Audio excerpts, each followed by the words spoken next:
आज मैं आई थी बनारस।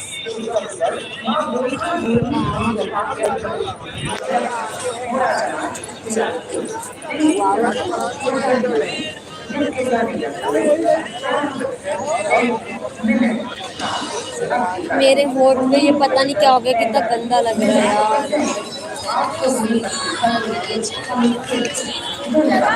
पता नहीं क्या हो गया मेरे होठ में, देखो कितना गंदा लग रहा है। तो गाइस इसको इग्नोर करना और आप लोग बनारस देख लो। मतलब स्टेशन बनारस, हाँ बनारस। तो आप लोग मेरा लाइव कहाँ कहाँ से देख रहे कमेंट में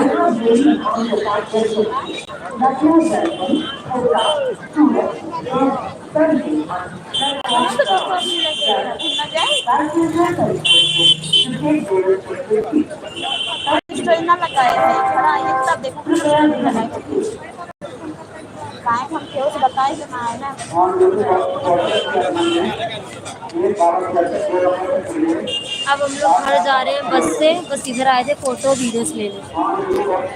क्या हुआ? नंबर बोलो।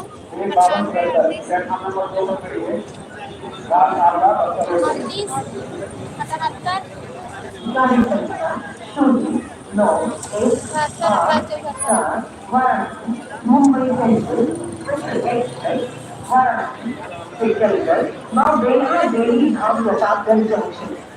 देख लो जिन्होंने नहीं देखा है, मेरे राज में देख लो।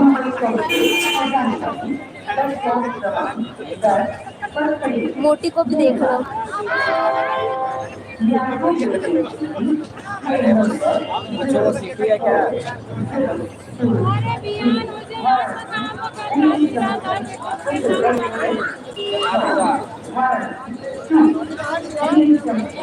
Okay guys, bye bye.